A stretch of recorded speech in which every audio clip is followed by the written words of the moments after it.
Good morning friends.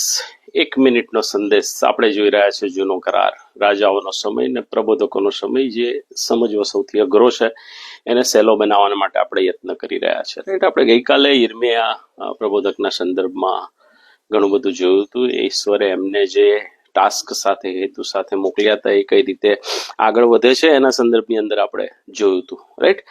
જો તમે યિર્મયાનું એ બીજું પુસ્તક એટલે કે યિર્મયાનો વિલાપ વાંચો તો આપણને ખબર પડે કે પરિસ્થિતિ કેવી વિકટ સર્જાઈ હતી.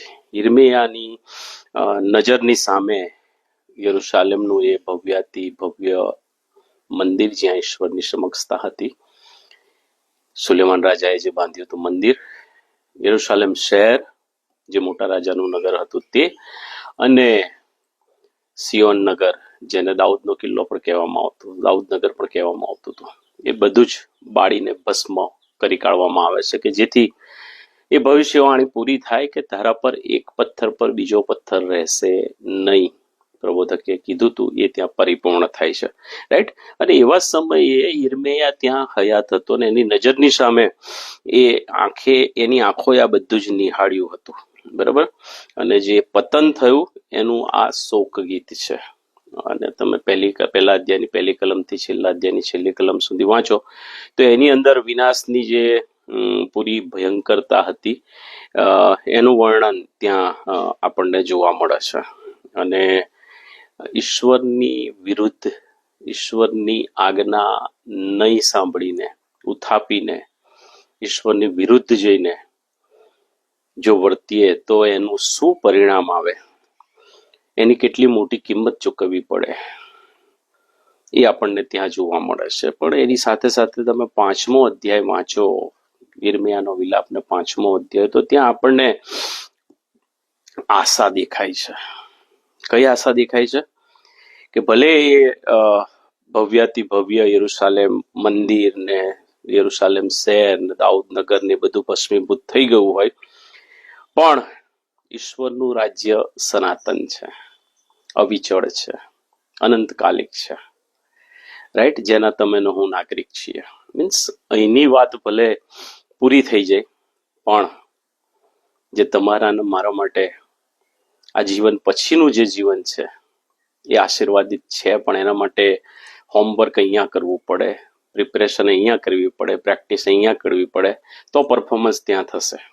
નહીં તો નહીં થાય, નહીં તો નહીં થાય. પ્રેક્ટિસ અહીંયા કરવી જરૂરી છે આત્મિક બાબતોની, યાદ રાખીએ. રાઈટ. અને એટલે આ પુસ્તકની અંદર આપણને ઈશ્વરનો કોપ જોવા મળે છે અને એ કડવું સત્ય ત્યાં આગળ રજૂ કરવામાં આવ્યું છે. ઈશ્વરની પરીક્ષા કરવી એ કેટલી મોટી મૂર્ખતા માણસને માટે, માનવજાતને માટે છે, એનું વર્ણન તમે ત્યાં આગળ વાંચી શકો છો. એમાંય તમે ખાસ કરીને 5મો અધ્યાય તમે વાંચો તો ત્યાં તો જે યિર્મયા વર્ણન કરે છે એ અદ્વિતીય છે. પહેલા અધ્યાયથી તો છે જ, પણ આપણને લાગે કે એની નજરની સામે આ બધું થઈ રહ્યું છે. એટલે એ તમે બીજા અધ્યાયની 15મી કલમનો પાછળનો ભાગ જુઓ તો ત્યાં આગળ એ કહે છે કે ઓ ઈશ્વર, આ સુંદરતાની સંપૂર્ણતા જેને તે માન, મહિમા, વૈભવ, ગૌરવ આખી દુનિયામાં જેની પ્રસિદ્ધિ આપી હતી, એ સુંદરતાની સંપૂર્ણતા કે છે આખી પૃથ્વી પરનું આશાસ્પદ જેને કહેવામાં આવતું હતું તે શું આ છે? એ ધૂળનો, એ પથ્થરોનો, બળી ગયેલા લાકડાઓનો ઢગલો જોઈને કહેતો હશે. રાઈટ. અને એવું જ કંઈક મારા ને તમારા માટે પણ છે. તમે ને હું જીવતા દેવનું મંદિર છીએ. રાઈટ. અને જો તમે ને હું ઈશ્વરની પાછળ નહીં ચાલીએ, ઈશ્વરને ગમે છે એવું રૂમી 12, 1, 2 પ્રમાણેનું જીવન નહીં જીવીએ, રાઈટ, તો આપણે એ 6x3 ખાડામાં પૂરા થઈ જવાના છે.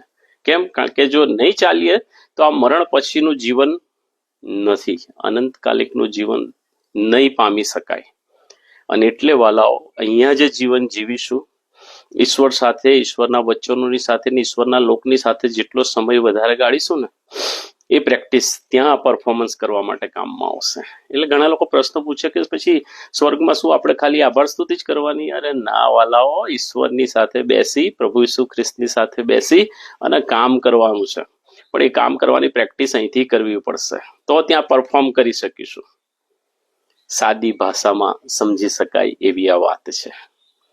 રાઈટ, બરાબર. ઈશ્વર આ બધું સમજવા માટે તમને મને કૃપા આપે કે જેથી ઈશ્વરના રાજ્યના માટે હું ને તમે તૈયાર થઈએ.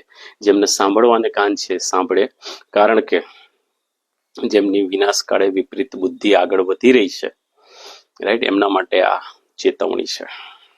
ચેતવણી છે, ચેતવણી છે. પ્રભુ સમજવા માટે કૃપા આપે. મે God bless you. Bye bye, take care.